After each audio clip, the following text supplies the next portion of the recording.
Welcome to Miss Scarlett. Subscribe and don't miss out on Patreon. Have fun! Peyton adjusted the collar of his faded blue shirt as he walked through the quiet streets of Elmwood, the small town where he'd grown up. At 25, he worked as a graphic designer from his modest apartment, spending most days hunched over a computer screen, creating logos and layouts for clients he'd never meet in person. His friends, a tight-knit group from high school, still gathered every Friday night at the local pub, sharing stories and laughs over cheap beer. Tonight, though, the conversation had veered into the absurd, fueled by one too many rounds. "You know that old wishing well out by the edge of the woods?" Mark said, leaning back in his booth with a grin. "Legend says it grants your true desires, not whatever you babble out loud. My grandpa swore by it, said it fixed his bad knee without him even asking." Sarah rolled her eyes, her dark curls bouncing as she laughed. "Oh, come on. It's just a crumbling stone pit full of rainwater and lost coins. But hey, Peyton, you're the quiet one. Why don't you go test it? Dare you to toss in a quarter and see what happens." The group erupted in chuckles, and Peyton felt his cheeks warm. He wasn't one for spotlight moments, but the dare hung in the air like a challenge he couldn't back down from. Secretly, he'd always been drawn to the town's folklore, the whispers of magic hidden in everyday places. And there was something else, a hidden part of himself he'd kept buried for years, the way he'd sneak into thrift stores for women's clothing, trying on outfits in the privacy of his bedroom, feeling a rush of rightness that he couldn't explain. But that was his secret, locked away. "Fine," he said, forcing a smile. "I'll do it tomorrow, but if I turn into a millionaire overnight, I'm not sharing." The next morning, under a clear autumn sky, Peyton drove his old sedan to the outskirts of town. The wishing well sat in a clearing, surrounded by overgrown grass and twisted oak trees. Moss clung to its weathered stones, and a faint echo seemed to rise from its depths as he approached. He pulled a quarter from his pocket, holding it tightly. The legend said it granted true desires, the ones deep in your heart. He didn't speak a wish. He just closed his eyes, thought of nothing in particular, and let the coin drop. It hit the water with a soft plink, and for a moment the air felt heavier, charged with an unseen energy. Shaking his head at his own silliness, he turned back to his car and headed home. That evening, as Peyton prepared dinner in his small kitchen, he noticed something odd. His reflection in the microwave door looked softer somehow. His blonde hair, usually cropped short and practical, seemed a tad longer, brushing against his ears in a way it hadn't that morning.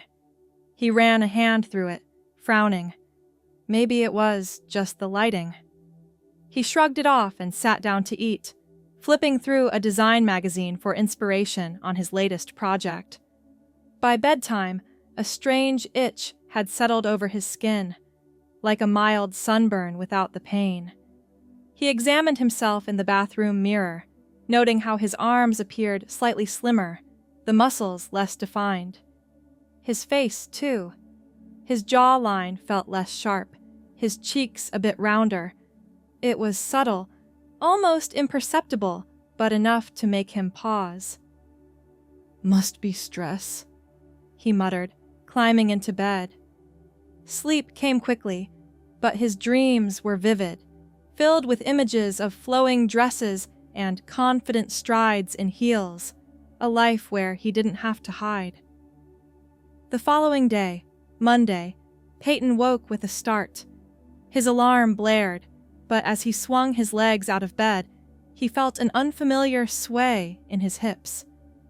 Standing up, he caught sight of himself in the full-length mirror on his closet door. His blonde hair had grown overnight, now reaching his shoulders in soft waves. Panic flickered in his chest, but it was mixed with an odd thrill. He touched the strands, feeling their silkiness. "This can't be real," he whispered. His body had changed too. His waist seemed narrower, his chest slightly fuller, though still subtle. He dressed quickly in his usual jeans and t-shirt, but the fabric hung differently, accentuating curves that hadn't been there before. At his desk, working on a client's brochure, he found it hard to concentrate. Every time he shifted, he felt the changes more acutely. By afternoon, his nails had lengthened, and his fingers looked more delicate. He avoided video calls, sticking to emails. When his friend Mark texted to check in on the dare, Peyton replied vaguely, "Nothing happened. Just a dumb well." But inside, a whirlwind of emotions stirred. This wasn't nothing. It was everything he'd secretly yearned for, bubbling up from the depths of his heart.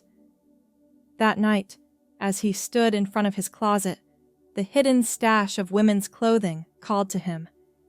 He pulled out a simple sundress he'd bought years ago, slipping it on.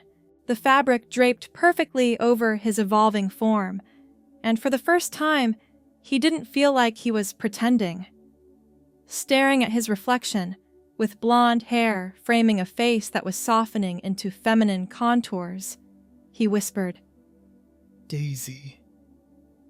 The name felt right, like it had always been waiting. Tuesday brought more pronounced shifts. Peyton, no, she was starting to think of herself as Daisy now, woke to find her blonde hair even longer, cascading down her back in golden waves.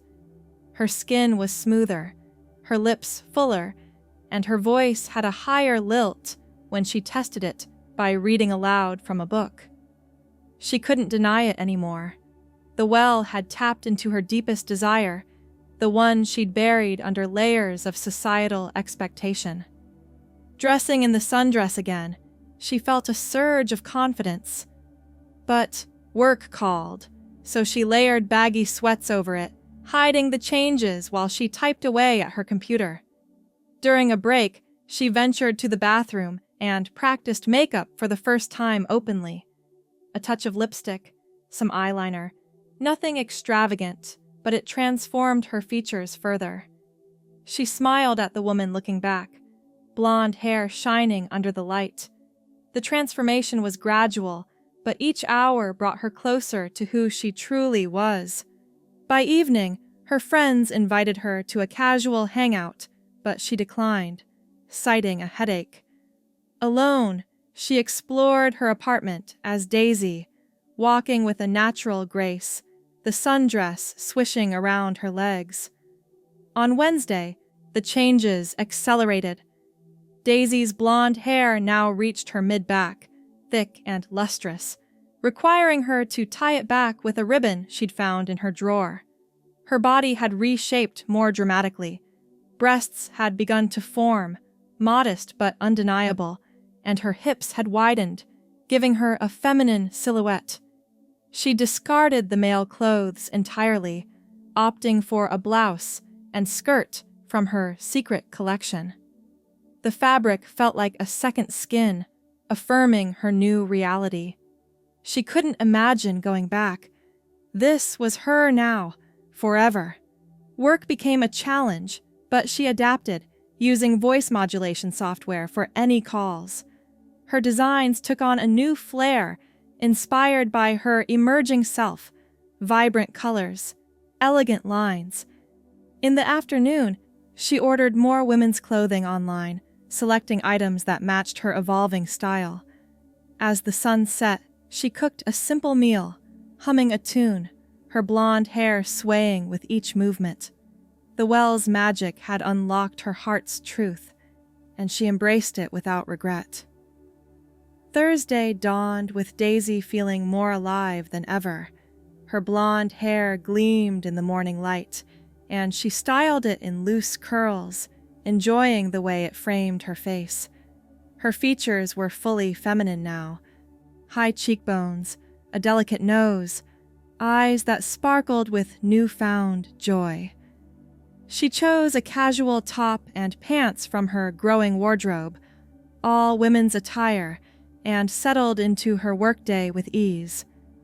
The transformation had imbued her with energy, ideas flowed freely, and she completed projects ahead of schedule. In the evening, she decided to take a walk around the block, testing her confidence in public. Heads turned, but not in suspicion. People smiled, nodding politely. A neighbor waved, mistaking her for a new resident. "Welcome to the building," the older woman said. Daisy returned the greeting, her voice steady and melodic. Back home, she journaled her thoughts, pouring out years of hidden longing, now manifesting in reality. The well hadn't changed her. It had revealed her. Friday marked a pivotal point. Daisy's blonde hair was a cascade of golden locks, and she braided it partially to keep it manageable. Her body was completely transformed, curves in all the right places, a grace in her step that felt innate. She spent the morning updating her online profiles subtly, preparing for the shift. Friends texted about the pub, but she begged off again, promising to join soon. Instead, she practiced walking in low heels she'd ordered, the click-clack on her floor a symphony of self-acceptance. That night, she hosted a small solo celebration, lighting candles and playing soft music. She danced alone, blonde hair swirling, feeling the weight of her old life lift away. The transformation was nearing completion, and with it came a profound peace. Peyton was a memory. Daisy was the present and future. Saturday brought the penultimate changes. Daisy's blonde hair shone like sunlight, and she let it flow freely, reveling in its length and texture. Her skin glowed. Her posture exuded poise. She ventured out for groceries, dressed in a simple dress and flats, blending seamlessly into the world. At the store, a cashier complimented her outfit, and she blushed, thanking her warmly. Interactions felt natural, affirming.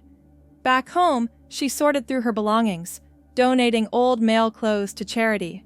There was no going back. This was her path.